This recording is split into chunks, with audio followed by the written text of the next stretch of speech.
Electricast. Introducing Royal Caribbean's newest ship, Icon of the Seas, the ultimate family vacation. The ultimate 6 slides, 8 neighborhoods, 0 compromise vacation. The ultimate never done that, can't wait to do it vacation. The ultimate chillin' by a different pool every day of the week vacation. This is the Icon of vacations. Icon of the Seas, arriving in 2024. Book today. Come seek the Royal Caribbean. Ships Registry, Bahamas.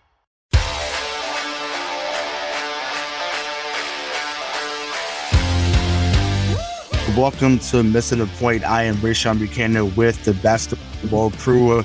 My guy, DK Sizzle, my other guy, the road to Cape Bob Kelly. And listen, it's Summer League. Obviously, just when we thought we were done with Celtics talk, we come right back with some more heat for you. Let's get into it, man. So Summer League is now started over there in Vegas, and there's a lot of players that we've been able to look at over the last week or so. So, DK, I'll start with you. Just based on what you've seen so far, who has been the standout for you on the Celtics Summer League team? I like the big guy whose name I'm not going to attempt to pronounce because Mfiondu Kabengele. Kabengele, yeah. I mean, the second name's a little bit easier, but I wouldn't attempt to butcher the first one. I really like him. As you know, I'm a big fan of big men. We'll definitely get into that when we get to possible TPE picks later. Mm-hmm. But I just really liked him. I feel like he's got an NBA body, which is like, I think first thing you want to check off the list when you're watching Summer League, right? Which I actually feel like all the guys that perform well in the Summer League were really filled out. They really look like they could go and compete with guys that like are NBA size. But him especially, I feel like he has presence, which is something like I always look for in a big man. And I'm talking stuff that translates. You know what I mean? Like, obviously we have it in the back of our heads. Like, don't overreact to Summer League. Don't overreact to Summer League. Like, I have overreacted to Summer League in the past. I'm not going to lie. Like I have thought some guys that we never saw again were going to be the second coming of Robert Parrish. Like, don't get me wrong. But in saying that, in order to try and temper my views, I do just try to look for stuff that translates. He hustles. He had one I don't know if you guys watched all the games, but he had one really great hustle play out of bounds where he got an assist, like passing the ball back in right underneath the basket. He laid out for it, he passed it back in for a finish. And I like hustle from big men. I like the fact that he looks like he can move. You slot him into a Celtics roster 30 games into the NBA season. Maybe he looks a lot slower all of a sudden. I mean, we've had that happen in the past, but I feel like he looks like he can move. He looks like he can play make a little bit. We run a lot of our offense through our bigs when we run 2-man rotations, which, again, when we get into the trade exception, we need some depth there. I think we'll talk about that. I feel like you got to give him a slot. I feel like that's the guy that stood out to me. I know that there was players who had better stat lines, and I'm sure we're going to talk about them. But for me, it's roster needs as opposed to just basic Summer League performances. The guy who I thought he was the guy I thought stood out as far as let's get him a roster spot because I think he might actually get a chance at some minutes, especially with the Rob Williamses of the world not being all the time healthy. And forget even his health. Do we want to give him like a little bit of an extended layoff in the first few games of the regular season as we get into things and give guys like that minutes, and give a little bit more of the bench, a deeper bench at the start of the season so Rob can get like 100% healthy? Like what's the timeline on that when he's not limping around? And I feel like, promoting from within for that role, I think is a great thing to do. Like that's the really nice part about Summer League. I think you can try a lot of guys out in the first few games of the regular season, like see what they're made of. And I think honestly, I don't know how you guys feel, but I really feel like the whole roster really impressed this Summer League. Not since I think Jalen's, I think Jalen's second year in Summer League, which was a weird but kind of cool thing that he did. Was I as excited about a group of players or one? I thought it was awesome. I thought it was Summer League. Yeah, I thought it was cool though. He's like, fuck it, I want to play more basketball. I need more minutes. I need more reps. Like I'm trying to be out here working hard. But yeah, he was fucking absolutely yamming on everybody. But not since then have I actually been as excited about a Summer League group. And I thought like I'll leave it to you guys to talk about probably the other obvious notables or notable.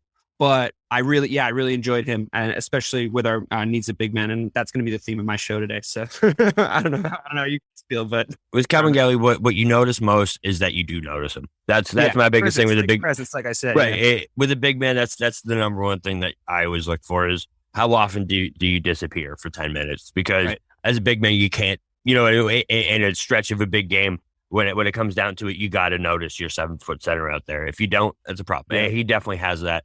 The other guy is Buchanan, man. He's awesome. He's got it on a basketball court. You just see certain guys that just are playmakers that, make things happen. And he's one of those dudes for me. I think Buchanan deserves, at least a 12-man spot. He deserves Hauser's spot. Didn't he have a 2-way contract last season? I think he did. No, right? he was still drafted stats. He was playing over in France. Oh, okay. Just like that just like the Amadar kid. He's over there in Israel still, which I want to see him come over here too. But obviously that didn't happen. But yeah, he's been impressive. And the other guy is, I'm gonna get this wrong. Is it Trevion? Trevion Williams. Trevion Williams. That was the worst pronunciation. He was really good. Ever. I'm sorry. He's awesome. He's awesome. He sees the basketball court, and I think he's a steal as an undrafted dude. I didn't think you do 2-way with him. You don't risk it, man. Don't ever let him go to waivers. He's a steal that if you keep him in a Celtics uniform, it's gonna be like a Draymond. Where you know what I mean, where you get him late and he's awesome. Yeah, there was a ton of why didn't he get drafted? There was a ton of that right after, and Brad scooped him.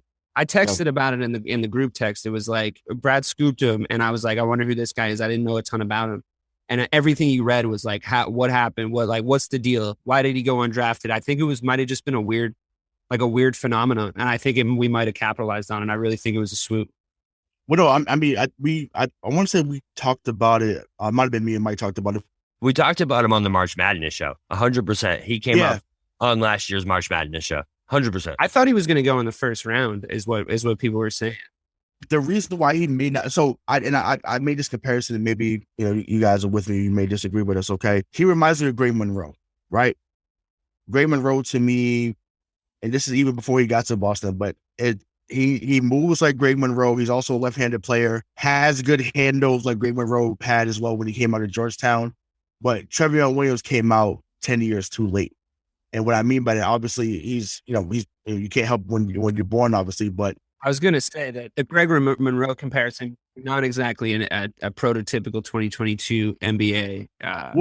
But I say no. I'm you asking why was he undrafted? Like that's why. Like if this was 2010, he would have went top 10 because of how his game translates. But he passed. Listen, like I said, we talked about the vision is there, right? He has a bit of a post game. Like he knows how to finish over his left shoulder really well, and he occasionally will hit a three. I think Kevin McGilly is a little more polished when it comes to hitting the three, but with Trevion Williams, like he's more of an interior guy, and is someone that obviously can see the court really well. I think we need that though. Oh, for sure. But I'm saying, like, I'm just speaking to why he probably didn't get drafted. And he doesn't move exceptionally well. Move his feet well, and then obviously that's something that he's going to have to do if he's at the next level, regardless of what uniform he plays in. So there's still a lot of things to go out there, but just offensively, you can see why he was even picked up for the summer league team and has a legit chance to not at least be a 2-way player, or if not make the 15-man roster with the standard contract. But for me, two guys that have stood out, I'm with you, Bobby. Buchanan has been awesome. He's everything we thought Romeo was going to be. Everything we thought Romeo was going to be, that's what Buchanan been. So he's attacking the rim every time. The jump shot's a little wrong, but like I said, he is a slasher. You can teach a jump shot. You can teach for sure. Shot, he's 19 years old, so whatever. So so that to me will come along. But yeah, he's been awesome. But the guy I'm about to bring up, I did not know his shoe like this, and it was Matt Ryan. I did not know that he had that in his game. Obviously, he was on the team for the second half of last season, and it just goes to show the 14th or 15th guy in the NBA can bust your ass at any given time. We hear too much talking about, man, I'm better. I could go get a rebound. You ain't doing shit. Like let's not get crazy. These dudes at the end of the roster. Even like we joked about, even with Scout would give people bucket. Like it's not happening. Like you're not doing anything against these NBA players. I'm surprised Bobby wasn't the one who brought up Matt Ryan. To be honest with you, I thought the first thing out of your mouth was going to be like that game winner against the Bucks, dude. He's the next. It was a nice shot. Yeah, it was a nice shot. But I mean, and he was driving DoorDash a year ago. He's got a great story. That's so. I'm glad you brought that up. Okay, so because I gave it to Ray. I knew Ray was excited about it. I knew he was gonna be your guy if he gets a two-way though. I'm trying to get Ray next year, so when we get down to the finals, him be as excited as possible. So when he eventually breaks down and dies into a puddle, that like it takes a little longer. You know what I mean? So we get this Rayshawn for longer next year. I did okay with the reaction show with Gabe. So I thought that was okay. You were good. You were like, I fucking knew it. I'm like, DK called me enough on that show to walk me through it. I felt okay after. You were like, fuck those guys. I fucking knew it. I knew it the whole time. And the second you guys talked me into it. The first time first time Rayshawn's like, you know what? We got this. JT tripped up. He scores 8 points and goes like 2 of 19. Ridiculous. Yeah, I'm like, what the fuck? But I don't know. Let's not bring up old wounds. Though, I'm trying. I'm a part person. Look at the future, baby. Look to the future. You feel me? So, but like I said, there's a lot of promise that's on this team now, because I think they're a win down bowl. We're not going to see a lot of these guys this season. Now, obviously, because of injury, whatever, people are going to get the opportunities if it's a blowout. Once again, I want to see those guys on the floor because that means that we're up 30 in the fourth quarter. And that means Tatum's on the bench chilling, Brow's on the bench, Rob, Al, whatever. So we want to see these guys play because that means it's Geno time, baby. Like, so I'm here for that. But no, to the Matt Ryan thing, and I want to touch on that because obviously Twitter's been saying it. DK alluded to making too many assumptions about Summer League. And I think there was a tweet that went out about it might have been from Jay King. Don't tell me Summer League doesn't matter. When you see a dude break down about getting this opportunity, listen, a year ago he's riding around again. Yeah, that's fired up. Shout out to 2 Chainz, riding around again. He's riding around, doing jabs. Hey, your wing stop is here. Thanks for the order. And now he's dropping game winners in Vegas. Like you can't make that shit up. You can't make that shit up. So don't tell me that it doesn't matter. Like that. So you know what I'm saying? Once again, every single one of us that's on NBA Twitter, we're killed to have that moment. Whether it be they don't do Orlando Summer League anymore, but as I'm showing my age when I say that, but whether it was Orlando Summer League, Vegas Summer League, the California Classic, whatever, like you were killed to have one of those moments. You were even killed to play overseas. So it's like it's okay to give guys props for playing well in this space. Like I said, I'm happy for Matt Ryan, I'm happy for Bulgarin. I still want to see Yam Madar. I don't think we're ever going to see him at this point because it's just coming over from Israel. I just don't see that happening at this moment, but he is another 6'3" guard. He really is an Israeli and Payne Pritchard. So I know Bobby would be against that because he just wants Payne Pritchard only on the team. But Bobby's a fickle bitch. He would fucking turn around in 2 seconds for that guy. I'm okay. He'd be like, Payton Pritchard, who? He's all about old news, bro. Old news. The stock will go way up, right? Give me a 6'2" shooting white point guard all day long, and I'll be all over it, bro. To your point, though, Ray, about the Summer League, what I do like about it, do you guys watch Hustle on Netflix? Did you guys watch the Adam Sandler I haven't movie? watched it yet. No, but I heard it's phenomenal. Guys. I know. It's a nailed on. I know both of you love it. Anyway, I know. The thing that they do really well in it is like you kind of have a ground floor point of view to like the kind of competition that these I wouldn't call them superfluous, but like these sort of build up games, these events like Summer League, like these like behind closed doors workouts, like these, NBA verified stars behind closed doors game that we all think happens, but we're not 100% sure where they are or who wins. Like it gives you a nice perspective on that. And that's what I like about Summer League, to be honest with you, because it's a completely clean slate, but it's competitive.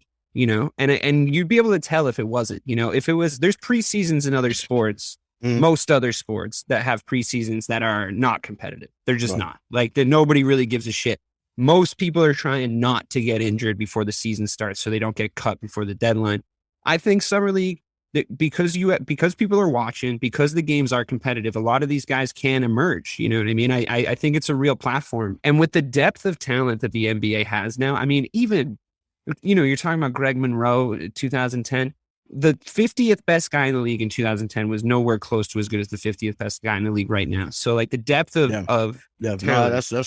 there's fucking basketball players falling off fucking trees right now. We should be falling on our knees and thanking our lucky stars how many good guys there are, because even that, and I've heard this point made on other podcasts, but I agree with it wholeheartedly. Even the shitty teams are watchable next season. You get league pass, you got hours of entertainment for the entire thing. So that trickles down and or not even down. I wouldn't even call it down, but that trickles. And it's, you look at summer league and you're like, oh fuck, I love what's going on here. These guys are all good basketball players, and what that does is it elevates other people's games, because, you guys know yourselves, when you played sports, you played better when there was better kids on the floor. That's just like the way it is, like you had your best games at the highest level of competition. I guarantee it. If you ever did it for any sort of length of time with any real sustained effort, the better the competition got, the better your teammates got, the better you got. That's just the way it is. Yeah, I mean, you don't want to let teammates down.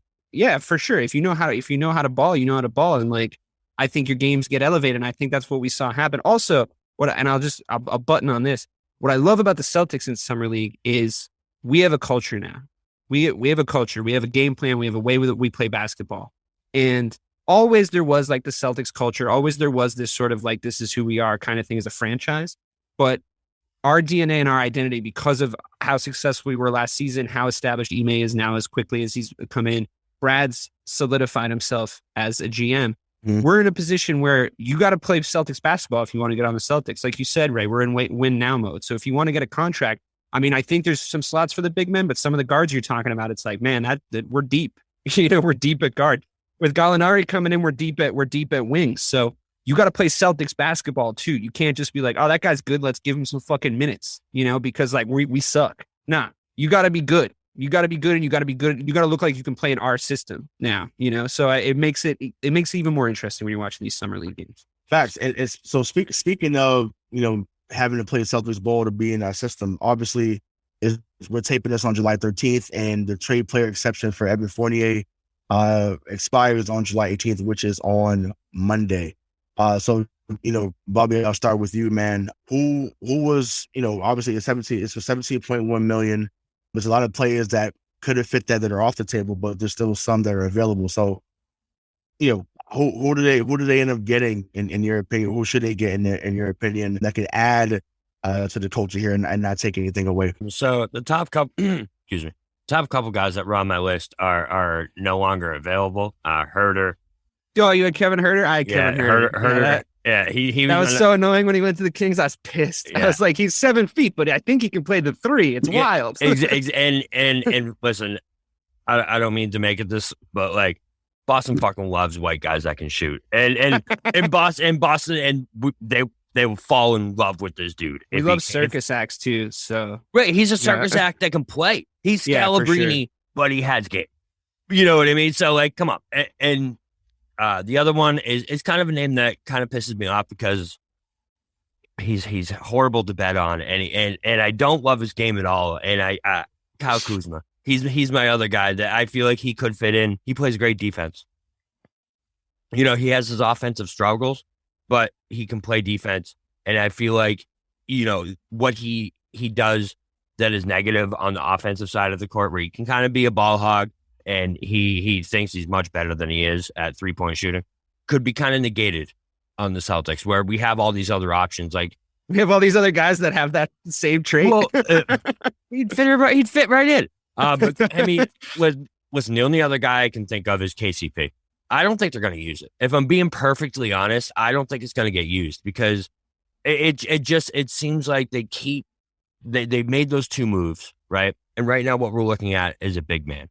And is there any big man? I kept looking. Who's the big man that you got? I'm sure you got one that fits in that TP. I just can't find one. So I have one, but I'm letting DK go. No, go ahead. Go ahead. I got a bunch of names. You go first. Got you. So for me, he's actually out there with Dave. He's out in California.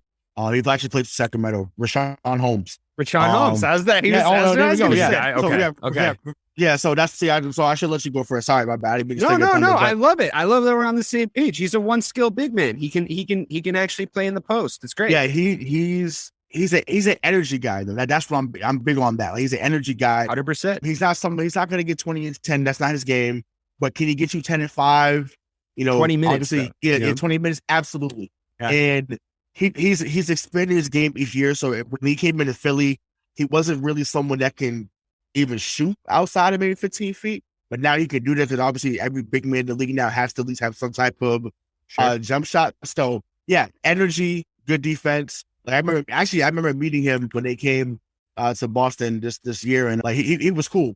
And so the other guy I'm thinking about too was actually a teammate, and it's Harrison Barnes. Like those are two guys I think about. Like I like Barnes. Also, Harrison Barnes, once again, you guys know how I feel about wings. You can't have enough of them, whether it's food or players. You can't have enough. So Harrison Barnes to me really would be the ideal guy. His identity at the 17 mil, but I just to me, and also I'm a Tar Heel fan too, so I'm a little biased. But yeah, those are the two guys I think about right away. And then obviously, as some names come to mind, I'll think about it some more. But DK, give us your list, bro. No, I love the Rayshawn shout out because I think he'd be great in a very Bob Kelly way. I think he'd be great for Rob Williams. I think those guys would work out great together. I think he'd be great for him to fill in for certain minutes. Like I said, when we're talking about the summer league, I think he needs someone to carry some minutes for him. I mean, that's just a fact. I love the guy, but like, come on, we got to accept reality here. Yeah, I love that you called that out. I think he's going to waste away in obscurity in Sacramento for a while if he doesn't move to a bigger market. I think he's a really good player. I think he's really underrated, like you said, and I think he's got great footwork. If I could take his offensive game and just plop it into Rob Williams, like I would do that no problem because I can see a huge upside for it. He'd be an all-star next year. Yeah, in like 1 second. Yeah, so like between the two of them, like I just feel like they puzzle piece really well together. But that might be pie in the sky. I have some other options. Lauri Markkanen from Cleveland. Bro, I was about to bring him up. I was literally about to bring him up. Wait, he's under. He's under. I confirmed. Yeah, because you kept yelling at me you kept yelling at me in the Discord for trying to use too much money of the trade exception. So I did check these numbers. He's under. You're trying to Bill Simmons it. Yeah, I was like, can we get this guy? Ray was like, he's on $30 million a year. It's like, oh, okay. I was like, can you combine trade exceptions? Joel Embiid? How about Joel Embiid? Yeah. Right. Yeah, phenomenal. We're reining that in. Lauri Markkanen, I think, would be great. He's another 7-footer. He's fucking weird. He's weird. He can shoot. He can shoot awesome. Like we talked about. He's got a very weirdly similar Herder profile for the kind of stuff that he actually brings to your team. He's someone like Herder, like we talked about, and like unlike Rayshawn, who I think would be a kind of a fill in some stuff for some guys we already have. He brings some shit to the table we do not have at all. And I think if you look at what we've been doing in summer league, if you look at the kind of at the Brogdon trade and the Gallinari trade, if you look at the way that Ime has been constructing this team overall, and I love that they're doing this. I think this is the way you should construct a basketball team. I've been saying it for years. They want to have every look. They want to be able to put out a team that can have every look on the basketball court. So if this isn't working, this will work. It's the reason why the zone didn't fuck us up as bad against Miami this year. Still fucked us up a little bit, but we had more looks. We had more things we could do, and we're even still a little shallow last playoffs. I think we can all admit. You get a guy like Markkanen in. I think that gives you just another look. Fuck it, another look. Like, what does it look like in the two big man rotation with him in there with Rob? Like, let's see what it looks like. Let's play with it. Another one, and this is a guy that I honorable mention Kelly Olynyk, baby.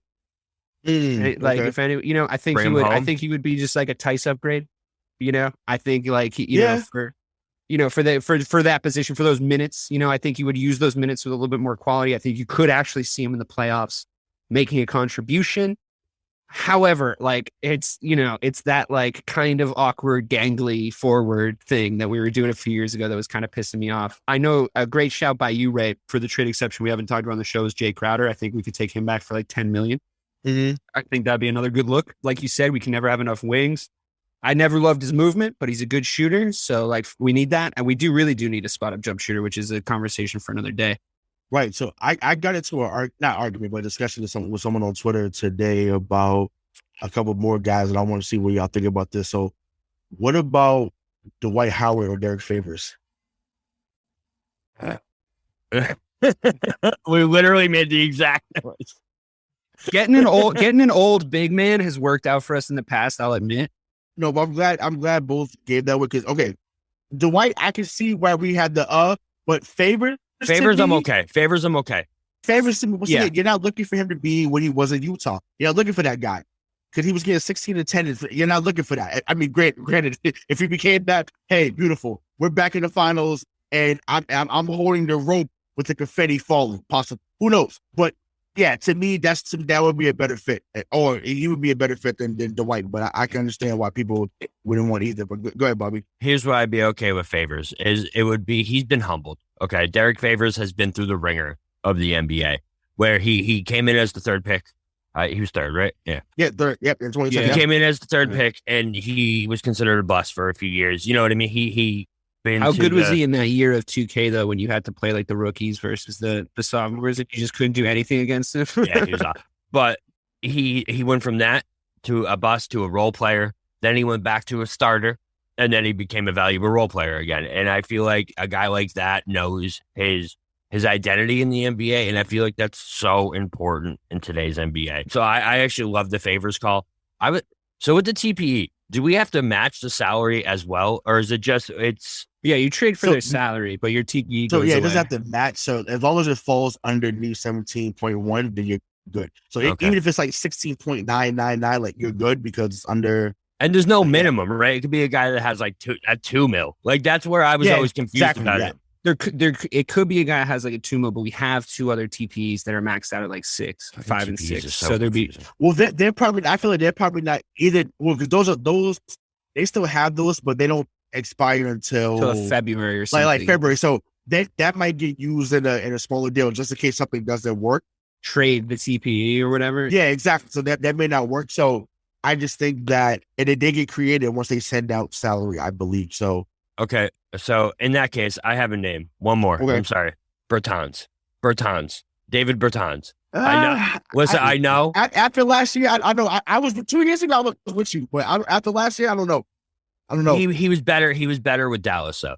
Well, he was so much better with Dallas than he had been with Washington that last year and that last half the season where he stopped playing defense. That's what happens when you play Maluka. Play Maluka. He's Lauri Markkanen 2.0. You know what I mean? That's what it comes down to. I'd say Markkanen over him. Oh, 100%. Markkanen's definitely Markkanen can spot start for you. That's the good thing with Markkanen is like he actually can spot start, and you're not losing too much with Markkanen starting for you. So yeah, because you know what? Because I'm like because I didn't really think about that before David brought it up. So I'll put it like this. Right? I think with Markkanen, right? I feel the reason why he would do really well here, in my opinion, is learning from Al Horford, who basically Markkanen could be. I mean, he's not the passer that Al was. Al was a passer from the moment he got to the NBA, but just some of the other facets of the game, how to take care of your body, how to lead, whether it's quietly or being vocal in the locker room. Markkanen's growth as a player, as a leader, would probably grow ×2, maybe even ×3, playing next to Al or behind Al. Or even times if you had him in a lineup where, you got Horford and him out there because Rob maybe is either foul trouble or he's not playing for whatever game because it's rest or whatever.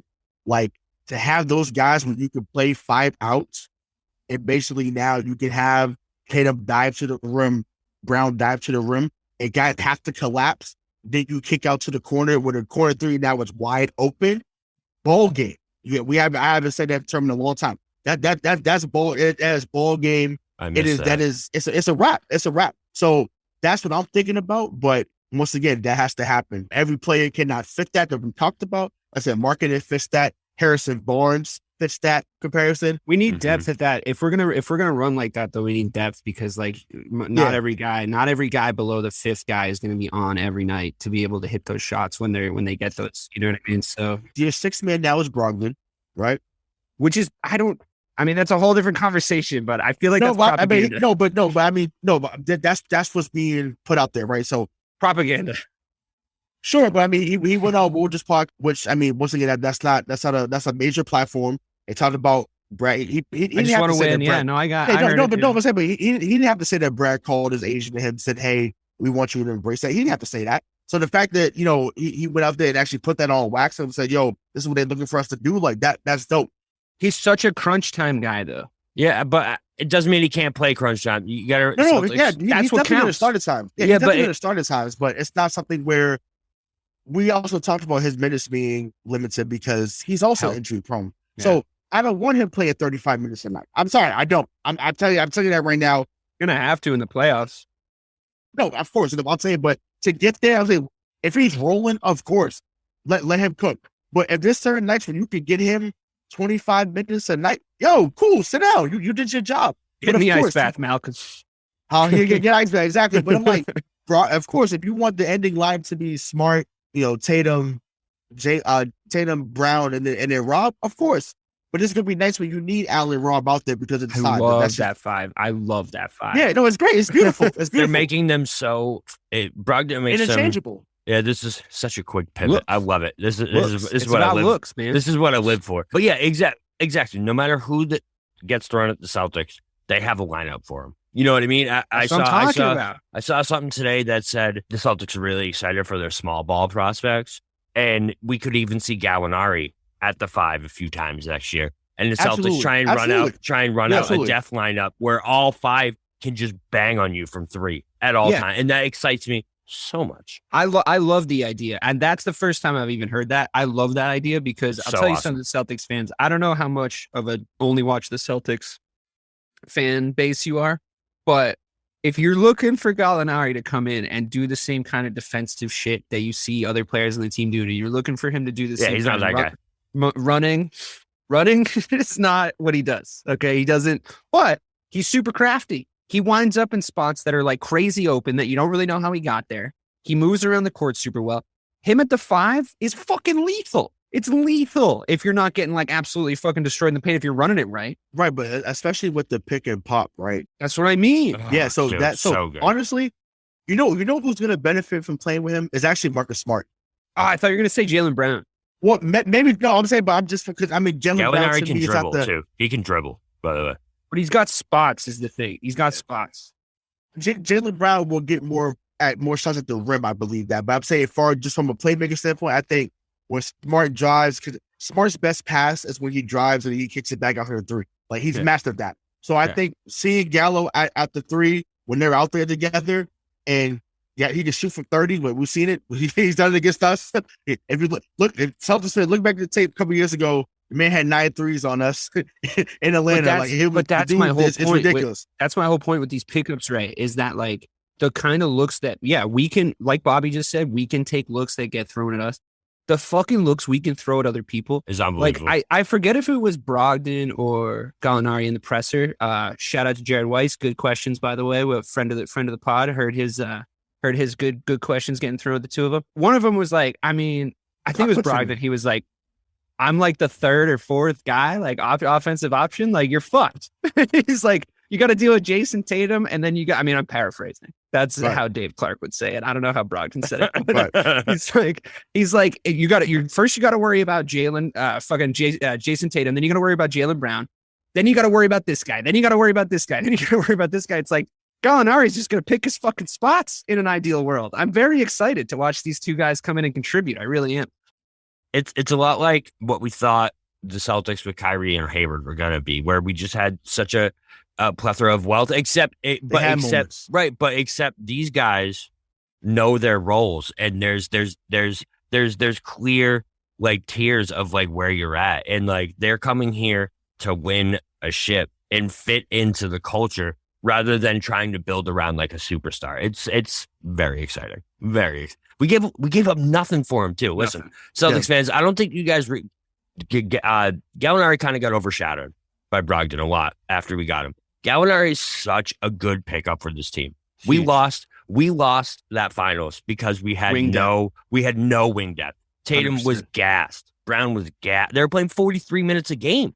Yeah. Yep. Gallo can come in and give you. Listen, there's going to be a game next year where Gallo scores 30 points. I can guarantee you that. He's that kind of scorer. He can drop that kind of points on you. The dude has averaged 40% from 3 the last 4 years. Bro, we didn't have anybody like that on the bench. Yeah, not at all. So it's like, once again, like you said, he's going to be able to spot start as well. So once again, that, like I said, the biggest need overall was depth. And Dave, you just touched on this. I'm glad you brought it up because we can segue into this. I love what I heard at the press conferences, and that's why I want to speak about that. I love what I heard, from that. So, Dave, what was your biggest takeaway? I know you just gave a takeaway, but any other takeaways you had from what you heard at the press conference? Because like to me, it was spot on when I heard from both of them the other day. Yeah, I loved it. I mean, you watch these press conferences and you have to kind of wade through a lot of media training, athlete speak, like there is a lot of like, stay on message. Mm-hmm. This is the mission statement. Big Daddy Brad was there to like kind of buffer them to the reporters, which was good. But I mean, it's not as if they were throwing these like very difficult questions at them. But in saying that, I especially liked Gallinari's answers to a lot of the questions. I feel like he was Jared, I think, is actually, it was in between one of Jared's questions. Maybe somebody asked him, there was reports you could have gone somewhere else for more, and you chose to come here. Like, why? And that's, you're getting lobbed to that question. Like, no ifs, ands, or buts. But he knocked it out of the park. He was like, I mean, I came here to win. I came here to win a championship. Look how successful they were. And I just feel like I slot right in, Right. I feel like Brogdon, but Brad Stevens, I think, did a really good job, by the way. I think I like seeing him. His press conference was amazing. Yeah, I think he says, a little bit too much. If he was on a podcast, we might give him that note. But he's not. He's running a fucking basketball team, so he can say whatever he wants. I thought he did great. I thought he shielded the players really well. I think I like when Brad Stevens talks about basketball. I think that's the mind of a man that knows the game inside and out. And that's just the case. Brogdon had a great little speech. I don't know if you heard it, like kind of start middle of the podcast, where he was like, I'm in my prime right now. He's like, I experienced success at the top level when I was first in Milwaukee. And then he basically alluded to having the best thing that can happen to an athlete happen, where he hit a low point. He experienced the highest highs and what he probably has in relative terms experienced now the lowest lows. And he's like, this timing is perfect for me. He's like, I'm about to fucking go off. Like I felt the kind of crackling energy beneath what he was saying that made me feel like he was very excited to get to the season. And I love that from him, because if you can't tell, I'm very excited to get to the season, and you guys are very excited to get to the season, because we are making fucking moves with these guys. They're on message. They have the right stuff to say. The kind of message and staying on the same page stuff that the Celtics have been so much better at over the last, I would call it 7 months, like from now to before the shift change. It went from an F to an A, literally in like a matter of 3 weeks. And I think, you give Ime credit for that. We've waxed lyrical about how good of a man manager and a chemistry coach he was over that course of the second half of the season in the playoffs. But the point being, when you go and get a guy to come into the team, we learned this lesson the hard way with Kyrie Irving. Talent is one thing, and obviously that matters. What you can do in the basketball court, obviously that's the case. But they're dealing with a very delicate balance of chemistry at this point. You have young superstars, you have good old head veterans, but you don't want to just pop somebody in there that's going to fuck everything up. It's possible. We've seen it happen before. I mean, I was saying I really wanted Malik Beasley, before he went in that Gallinari trade. I was like, I think he'd be perfect. Mm-hmm. I know he points guns at people. Agreed. We could have gotten him with the TPE even. Like he was on my actually TPE. Pointing guns at people? Yeah. He pointed. He got, but the dude gets buckets. So, he's a walking bucket though. Buckets so like, and bullets. To me, I'm like, buckets and bullets. I don't know, guys. Fucking drive home. Anyways, I know it's mean, but I love it. Hey, look, we on the same page. I'm with you. People make mistakes, and I give people second chances that don't go get me fucking 14 a night. So whatever, it bleed green, baby. I'm fucking magnanimous. What can I say? But that's not a risk here. That's not a risk. We got guys that are singing off the same hymn sheet. They're in tune with the band. They've got the beat, and it's lining up real well. And Bobby's saying, this is like what we thought the Kyrie Gordon year was like. It's like, this actually is how I felt. So I don't have a rude awakening. It's different though, because what the Celtics are doing now is exactly what Dame was saying the other night, where the name on the front is more important than the name on the back. They're going Team USA style. You're going to build a fucking statue, right? Though. and they are going to build him a statue, 100%. If he ever wins a ship, they're going to build him a shrine. He doesn't even need to win a ship, dude. He's just like, I love it here. I bleed Portland. Like, let's go. Portland's like, word. I mean, they made a show about how chill that place is. But anyways, so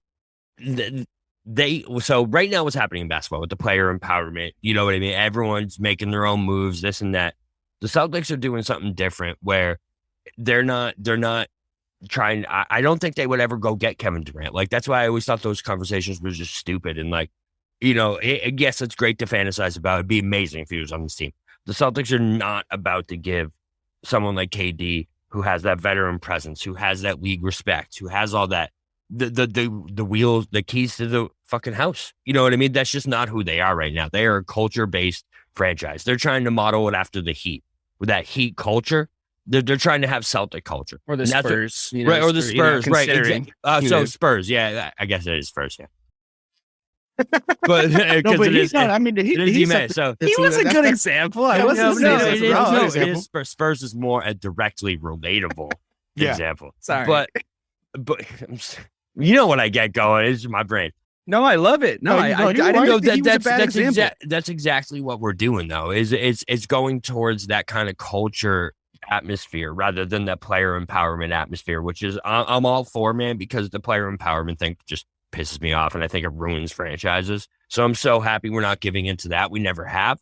It started with Danny, where he never went and traded for the Jimmy Butlers. He never went and traded for, you know, these superstars. He kept his guys. We shit on him for it for 7 years. But here we are, man. You know what I mean? Here we are. No, I was always Team Danny. Never did. I was always Team Danny. No, I'm not gonna lie. I wanted Jimmy Butler for that Jalen pick. 100%. I wanted Jimmy Butler for that Jalen pick. I didn't care. I didn't care that I'm like, you're not telling me a number 3 pick's coming in better than Jimmy Butler right now. And I what is up with 5 years?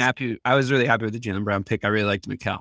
Yeah, cool. But once again, that's a great line to say. But it's DK representing a sixth of Celtics Twitter. Right sure, there. But I'm like at that time I was like, I did not care. Just saying, I was pissed. I knew the Beatles were going to be good before they even left Liverpool. But of course you did. It's just, you know what I mean? It's just a direction that they're going in. It's so refreshing in today's NBA's atmosphere. It's so refreshing just for me too, as a sports fan, because most of the teams I follow, like we talked about earlier today, are just going in a shitty direction that I can't support and can't really defend. Right. But everything the Celtics are doing right now is just so right, and it's amazing. Yeah, no, that's fair. Like I said, I'm excited to see what they do. I mean, I want to add this last point that we'll touch on the rest of NBA free agency, but man, to see Brogdon and Gallo talk about what they talked about, and then you see a video right after Brogdon out there shooting threes on the practice court, I said, oh, he is locked in. So I know Dave, you know, you joked about propaganda. I think Brogdon's like, yo, this is my motherfucking time. Like he's on that danger. He's like, yo, my time is right now. Like, I'm not letting this moment slip. Like, well, exactly. I'm here for it. He has such a big opportunity ahead of him, because you remember, man, when he left Milwaukee, he was the big free agent of that offseason. You remember that? He was like the big guy. He was the first one to go. He went to Indiana, and it was like, I wonder how it would have looked had we had got him in 2019 as opposed to Kemba. And it's not fair to Kemba, because obviously it's. I don't think it would have been fair to Brogdon, to be honest with you.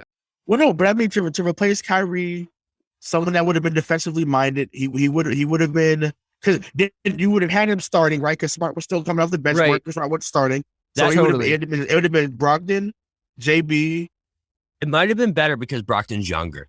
I think it would have been better because he's younger. You know what I mean? Kyrie, I feel like a vet coming into that point guard spot was cursed. No vet was going to be able to come into that point guard and run that group. Yeah, you know what I mean? I feel. Go ahead, DK.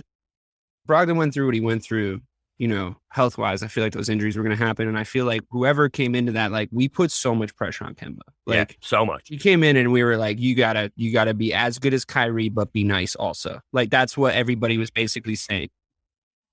That first season, like I said, he was awesome. That first season, he was awesome here. He was awesome. But to put those same expectations on 2019 Malcolm Brogdon, as opposed to raring to go, champing at the bit, ready to come out of the fucking gate, ready to get his fucking like redemption story back in the East, back at the top of the East, like all this storyline, all this stuff that's firing him up. Like you said, like he looks like he's a fucking racehorse about to like come out of the fucking, he's about to shoot out of the fucking tunnel for us, you know? like I said, before we get to the other stuff, but I was watching his highlights too, like that. Like I said, once again, he's almost 40% from 3 too. And like I said, he's a legit candidate for 50, 40, 90. He can also low key make his own shot. Yeah, he's never, and this is the big thing. I know you guys are all going to be excited when I say this next part. He never gets sped up, ever. He's so calm. He's so calm. Yeah, it's because I mean they call Kyle Anderson slow mo, but I'm sorry, I'm calling him slow mo for the Celtics. Like when we start doing the shows for the October, and we start doing the shows again for the regular season, like he is definitely slow mo. And I'm like, to me, like I said, he never gets sped up, and he consistently makes the so right amazing play. No, it's over true. and over again. It's so amazing. We've already used the word trickle down. You know, we're not talking about Reaganomics. We're talking about basketball. Basketball is good. Down. Economics Justice is not. Yeah, exactly. Well, he's gonna make shots economic for Boston. There you go. That's how we flip that. So Full circle, he's gonna baby. make shots economic. Go on, baby. You know, we fucking sucked that so bad in the playoffs. Winning the finals. Using the whole, well, yeah. But we fucking sucked hurt. at using all 24 seconds when we had to. Yeah, We were in situations where we needed to use all 24 seconds. The kill the clock Celtics were the worst fucking iteration of the playoffs team that we had last year.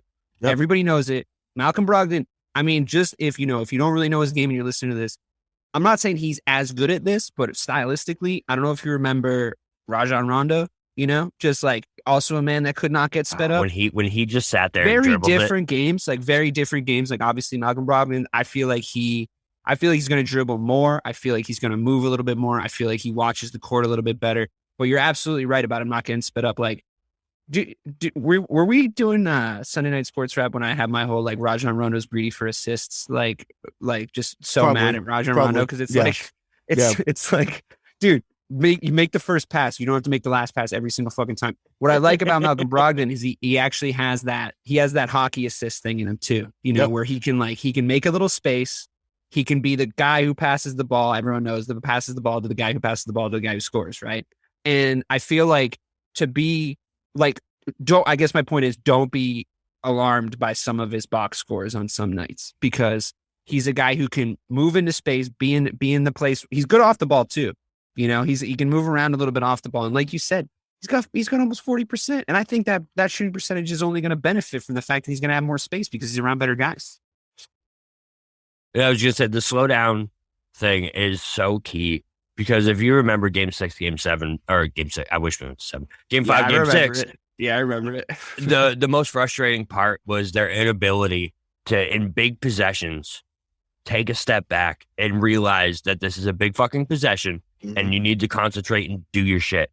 Yep. Run a play, do something. They would just stop doing what they were supposed to do, speed up the offense, get frantic. Marcus would make the pass out of bounds. And you're like, God, and Brogdon's going to solve that. And it's amazing. Also, too, like once again, I keep saying we're going to move on to the NBA free agency, but but it's okay. It's fine. This is a good combo. Runs deep. I think also exactly it does run deep. But Welcome to the Malcolm Brogdon hour here on Missing exactly. we're your 3 hosts for the evening. No, but I think that another thing, and it ties into him not being sped up. So remember when Brad Stevens was the head coach, all he would talk about was, guys, we got to hit singles, don't try to hit home runs. What I think Brogdon's also going to bring to the table outside of being not sped up, when you're up 10-12 and a team goes on a quick flurry because it's the NBA, that's going to happen. It's not something where he's going to keep jacking them threes. He's going to get to the line, slow it down, get a couple. Even if you miss, but people chance to breathe, chill out. But it's like it slows down the pace because obviously they would get frantic, it would go crazy. So I think just getting 2 points still matters in the NBA, guys. The fact that it's threes and layups. Daryl Morey ruined that, even though Daryl Morey used to be here in Boston years ago under the age. But it's not just threes and layups. The Rockets ruined it. Yeah, the Rockets. Yeah, you have to be able to score from everywhere on the floor. I've heard DK use this phrase, and I'm gonna steal it from him. So sorry about this. I'm going to die on that hill. You have to do the score. People say, "Oh no, get threes." No, you have to score from 3. You got to score from mid range. You got to score from obviously inside the paint. So the more effective you are from every 3 levels, you're good. You have to know when it's time to score those fucking 2-point buckets because I feel like a lot of what we were saying in the playoffs last year, and especially in the finals, was just get some twos, just get some easy looks, just get in there. And then you know who else was fucking saying that a lot? Ime. Yeah. You know, were we always doing it? Not so much. No. I think they already quit. Yeah, exactly. Well, yeah. Yeah, no, they quit. Yeah. A guy like Brogdon, I feel like, I feel like we're pretty good if we get an offensive rebound and we get a look where you should put it up right away. And you have to run. Yeah, exactly. You get an offensive rebound and you get it right away and you get an open look, go.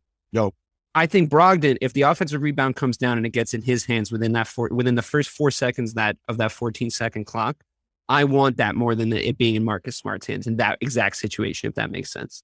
Yes, so like, I don't have the advanced metrics on what both those guys look like in that situation, but on the eye test, with a 14-second clock and an offensive rebound, or if a play breaks down, for example, right, and you're in that kind of 10 to 7 second range, that's Malcolm Brogdon o'clock is my prediction. And that's relax. 7 seconds is longer than you think. You know, we didn't have that quality last year, and I think you hit the nail on the head. I think that's exactly what he's bringing to the table. Yeah, Mike. Let's just Mike is gonna love Malcolm Brogdon. He's how he watches basketball and how Malcolm Brogdon operates. They're gonna mesh perfectly. Like give Mike all the Brogdon stock because he's gonna fucking love him. I guarantee. He's smart is the thing. Brogdon's smart.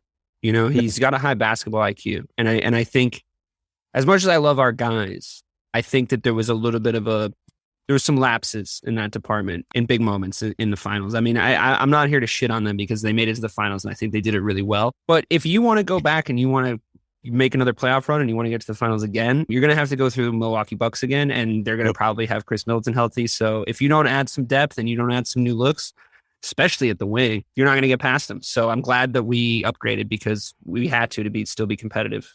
If you're out there going, well, I don't know. I mean, we looked fine. You know, when we made it to the playoffs, had some unlucky plays. Steph Curry was on a mission. Fuck that. With everybody's getting better. Everybody's never getting stop better. Getting better. Right. Never stop getting better. Get better. You know, always get better. And look, that's where we're at, and we're doing it. You know, I really do hope we use that trade exception to just fill like a little. Yeah, no, they definitely need to. Like that. That's not just like, I can see you don't use the 6.5 million, but you got to use that 17.1. Even if it's not all 10, even if it's not all 17 million, like, chunk of it though. You got to get somebody. Yeah, exactly. Before we get to NBA free agency for the 5th time, so what does the deal look like though?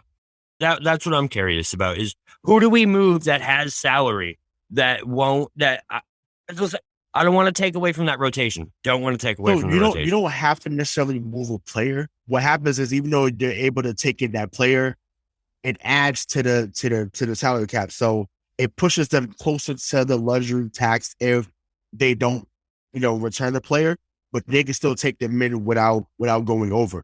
Now, if they move the only player that I can see being moved back in the deal is really either Pritchard or Grant Williams. I don't think anyone else is going to move. I think they like what Derek White does. I know that he's been hired quote on the show. I've been the biggest supporter of Derek White. I like Derek White. I like him even more now. I know, but I was early to the party. No, I was early to the party with that.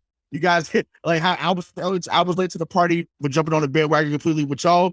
Y'all was late to the D White. I was like, this guy's gonna win us at some point. No, totally. I agree. You were the first one in that line. I was a little bit mad because I like Jay Rich a lot when that whole deal went down, but I So he's also someone we just. I would take him back in a heartbeat. I would take him back right now in a heartbeat because fans love him here, in a heartbeat. So, but that's probably also not going to happen. But I think it can happen because it's already been a year. He's not going to leave Dallas though because he's actually got a prime. No, he's in San Antonio, but that's what I mean. Yeah. He's got like a primed role there. You know what I mean? Like he's a focal player.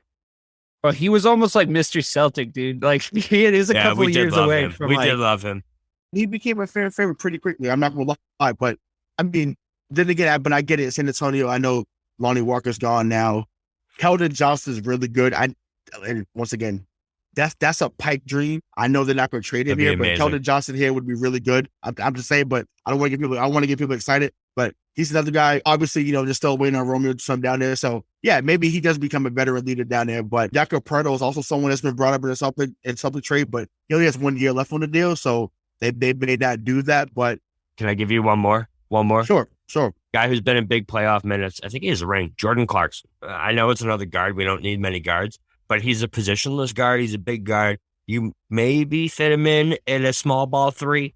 You wouldn't see him in the playoffs. But no, I can see DK going on several rants about Jordan Clarkson. Oh yeah, DK would hate Jordan Clarkson. Yeah, I don't like him. Yeah, I know you don't. But so yeah, but, he's been in big moments. That's the only reason I would consider him. Score with the best of them. Like but the problem is he's a lesser J.R. Smith. That's the problem. That's the problem. J.R. Smith to me. I don't want him. I'm saying that's how I see him. I could be dead wrong. I'm saying, but how I personally see him, I see him as a lesser version of J.R. Smith, less athletic. Obviously, we've seen it when J.R. Smith got hot in the playoffs. That dude was something different. Ask Atlanta; they know. Atlanta knows. Go to like when J.R. Smith had been in many big moments in New York, Denver, all that. So Jordan Clarkson to me is not as good as what J.R. Smith was in his prime. So can he score? Absolutely, but to me, let him stay over there and get all his points and be the 6th man over there in Utah. We have our 6th man. We had this whole fucking conversation about building culture and getting guys that can fit the system. Like Jordan Bobby's like Jordan Clarkson.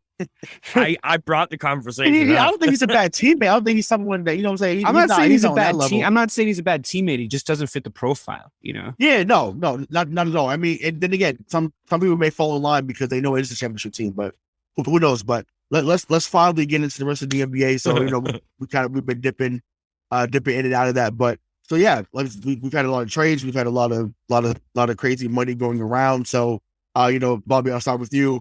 What was the most surprising or just the craziest signing you've seen? And just we'll start with that, and then we'll get into trades. I think I know what you're gonna say. Yeah, it's not even the signing; it's a trade. It's Gobert going to Minnesota for just an absurd amount of picks, man, and good ball players too. They got so much back in that deal for a dude who's Malik Beasley. Yeah, who for someone who's definitely on the downtrend, in my opinion. I know he was almost he campaigned for DPOY last year, but listen, Gobert he hasn't been. Has he won a playoff series his entire career? One.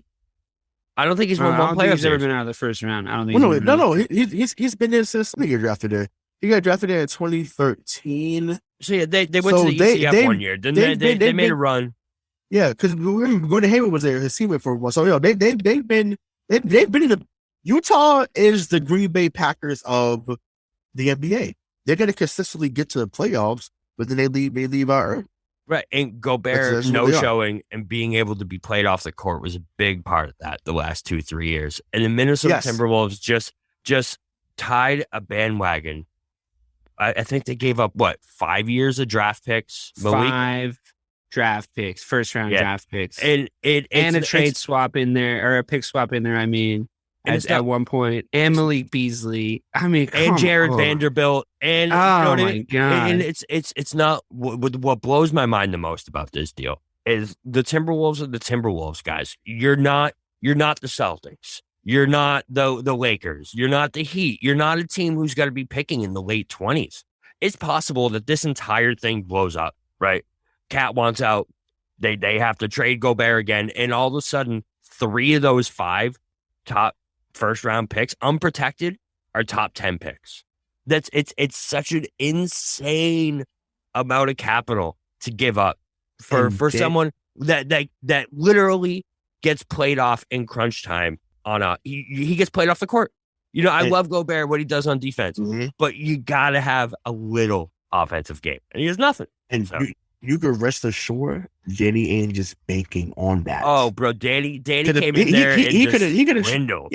Is a genius. Yeah, he could have traded him to multiple teams that would have won. Like, he could have traded him to New York. He could have did anything for that. But he said, you know what? Let me go to a team that I know is good. And it's funny how it's always Minnesota for him, right? It's always Minnesota. So it's always Minnesota. You know what I'm saying? So he fleeced them once. He fleeced them again. You know what I'm saying? And I'm just like, it's like, wow, that is, A-Rod, Glenn Taylor. Oh, Glenn Taylor's out there now, but I'm like, A-Rod and whoever else owning them now, the co-owners, you guys got finessed in a major way. It's so. But I love Anthony Edwards though. That's my guy. I think he is. That guy's a superstar in the making. 100%.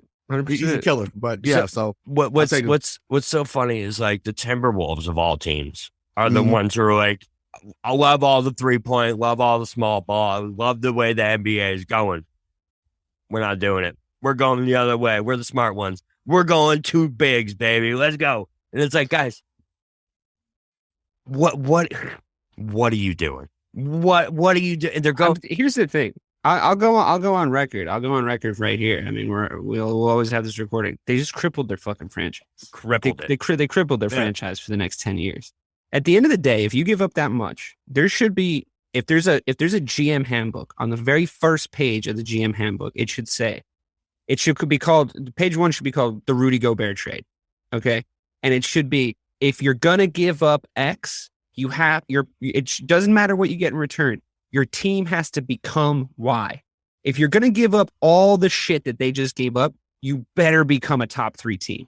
You better become a top 3 team in your conference. Like in the West, it boggles the fucking mind. Like it absolutely boggles the fucking mind. Top 6, maybe, dude, maybe. You know what I mean? Like Karl Anthony Towns, I'm sorry, he's not a proven commodity mentally. I think he's a talented player, but I love Jimmy Butler. If Jimmy Butler says you're a bitch to me. So like, I don't know. I don't know if you have it. Rudy Gobert, the guy who like basically was the poster boy for like the NBA shutting down because of fucking COVID. Like there's just that fucking loop over and over of him being like into the fucking microphone like an idiot. Like they were playing that in fucking China, being like, look how fucking stupid Americans are. They're all going to die of the coronavirus. And they were fucking right.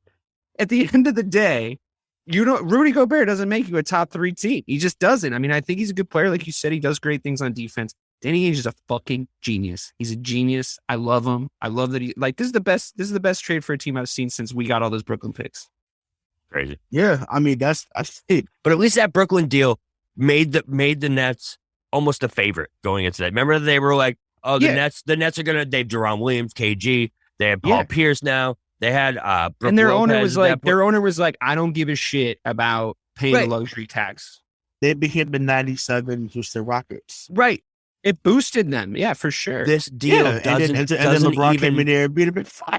They're not even in the conversation. Listen, they're going all in. I heard this, I think Simmons or Russo said this. They're going all in on a 20-year-old player right now. They're like, we need to win now. I think he's going to be really good. He's going to be awesome. I think everybody does. He's amazing. He's a dog. No, he's a dog. Let's not. So let's not. I understand they just got fleeced. I hear you. I'm with you.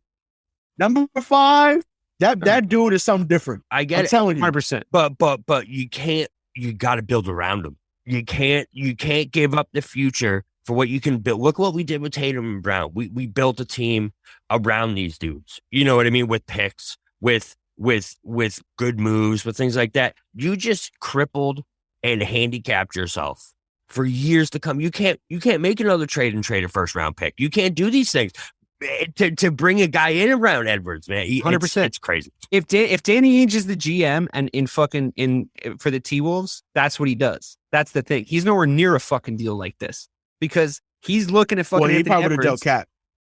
Yeah, that's what I'm talking about. That would have been the right move. You know what I mean? He's looking at Anthony Edwards. He's going, this guy. That is. We got to figure out how to build around. 100% right. They're going, okay. Well, I think he's probably just about good enough now. If we get Rudy Gobert and give up our entire future and like fuck the first 7 years of his career, everything's going to be fine. You know, it's like I'm disappointed as a basketball fan. I wanted to see that guy at like 24, 25 years old and see what kind of fucking team he would have around him. He's going to be in superstar purgatory now. You know, because what's going to happen is they're going to get to the first round. Maybe they get to the semis and they're going to get bounced out. That's what's going to happen. Every basketball fan in America is saying the same thing because that's the case. They cannot. I mean, Bobby Warriors. said there was. Bobby said there was. Warriors. No, oh God, no. Bobby was saying there's 2 camps on this. Like, and you either feel strong one way or the other. I think your point's exactly right. There's the people who aren't involved with the Minnesota Timberwolves organization, and there's everybody else. Those are the 2 fucking sides to this argument. You know? Yeah. I mean, but then again, too, and I made this analogy on another show, but I think in Minnesota's mind, what they may be thinking of is, you know, remember when Anthony Davis and Boogie Cousins got together a few years ago, right? That should have been the most skilled, a front court we've ever seen. It should have been. That was fun for like 25 games. Yeah, awesome. exactly. So Boogie got hurt, right? Yeah. So maybe that's what they're trying to recreate. Obviously, I mean, none of them are the defender that Gobert is. None of them, Boogie or Cat, obviously. But I just think obviously he had the skill of Boogie. It might have been scary hours for everyone. He had some offensive game, but I mean, who knows? Maybe they're not done. Maybe they still add something else there. And in the regular season, I would say I'm not putting trust in that front office to do that because clearly we see what they just did. But who knows? Maybe this unlocks Cat a little bit more. Once again, he's, regardless of what people feel about him mentally, he's walking 26, 12, and 2 every night. Every night. The dude is lethal. And once again, 4 months ago. But we're talking about going to the playoffs and winning. I'm like, we wanted him here 4 months ago. So I'd take him in a heartbeat if we could. If we could get him, I'd take him in a heartbeat. I just think you added another wet noodle to a group of wet noodles with one dog in the middle. You know what I mean? That's exactly what you just did. I don't think they should have traded Pat Bev though in the deal too. I think that's what I mean. You took all the culture a little bit, so yeah. Right, another dog. They just let it go. So I don't know. So I mean, some of the signings that New York though, Jalen Brunson. 4 years, 109 or 110. That was wild to me. I don't love that contract for that. I listen, I'm with you. Like we had spoke to someone from Nesson on our show, but I was like, yo, this is not okay. Like this, like to me. So remember when Brogdon got 4 years, 85 mil from Indiana? Sure do. That's the deal I would have given Brunson. Sure. That'd be perfect for him. But he got hyped. He got hyped as like the big free agent this year. You know what I mean? It was like, who's going to get Brunson? He got hyped because like they fell victim to a little bit. But they fell, but they fell victim to that a little bit. I think they were like, we got to go get him. If we don't go get him, we're not doing he's our gonna job. hoop. Trust me, sure, he's going to hoop. He's a piece though. He's not a centerpiece. Right. When he's getting the 20, he might get 20 a night over there because he has the ball in his hand. He could get 20 points, 6 assists. And they still might finish 7th in the East. Yeah, but do you think he could be the second best player on a championship team? Maybe third best? He could be third. Maybe. He could be third. He'd be third best. But not second best. And that's the second best player on the championship team contract in my mind, Sure. But I mean, granted, I understand that they had to, New York has to overpay. Believe it or not, like they're not a destination that people want to go to. I thought they did a little good. They did some good wheeling and dealing, honestly, outside of that Brunson trade. I was so mad though that they ended up signing. I wanted Mitchell Robinson so badly to back up Rob. I like Mitchell Robinson a lot. That honestly, if that was all we did was get Mitchell Robinson, I wouldn't have cared about nothing else. Yeah. I wouldn't have cared about nothing else. I was like, you literally have a taller Rob to back him up. This is perfect. There's nothing else you need. What's Jared Allen's deal right now? Is he just off limits to us? What's his like? Yeah, unfortunately, I love Jared Allen. Well, because my thing is, why would Cleveland trade him though? Right. Yeah, I guess. Yeah, they actually got him for. They got him for nothing. Got him for nothing. Exactly. I like him so much though. They resigned him. They resigned him though. Yeah, he's a monster. 5 years, 100 mil. I think he got from Cleveland. And speaking to them too, they got. I mean, I don't know what they're gonna do with Sexton because obviously he came off an ACL injury, but. They gave Garland the bag. Obviously they got Isaac Okoro. Evan Mobley is a beast. So they have some pieces there in Cleveland that could propel them to at least a. You talk about this stuff when you get into the offseason, you start looking at these contracts more in depthly. Mm-hmm. Obviously, we've been talking about it more in depthly. It's like it makes you think back to the people at the end of the season. They're going like, fuck. We got to trade Marcus Smart. He's got to get out of here. I'm like, well, I mean, just look at what he brings on paper compared to like his relative contract. Like his contract looks nice right now from what we gave him. You know what I mean? Oh, yeah. It's like why? Same with Rob, man. Same with Rob. Yeah. I mean, these guys, these people are trying to trade away.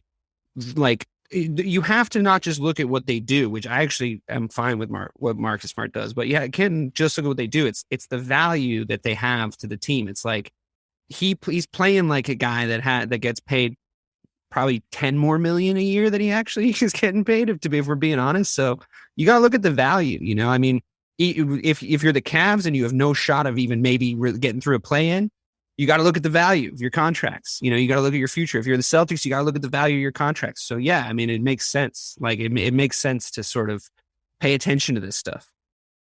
The other big deal too is a loss and an addition for someone else, and I think it's so big that the Warriors lost Gary Payton. I know that Gary Payton second, I know they got DiVincenzo. I don't know why I can't fucking say people's names, but he was so key to them winning that finals against us, man. I just feel like when he wasn't there, they had no answer for, that extra spot on our lineup. They had no defensive guy to guard that third or fourth guy. They got healthy at the right time. Right. And they lost him, though. And but they got healthy at the right time, which people don't want to speak about that either, but that's a whole other facts. We're still salty over here. Yeah. So that's fact though. It's not salt. It's fact. It's truth. They got healthy at the right time. All right. I'm still salty. I'm sorry. Him going to Portland's big because it gets another guy over there who's another dog next to Dame. He hasn't really had one since he lost CJ. Simons too. Simons too, right? Simons is over there too. They overpaid for him a little bit, but they kind of had to. They kind of had to though.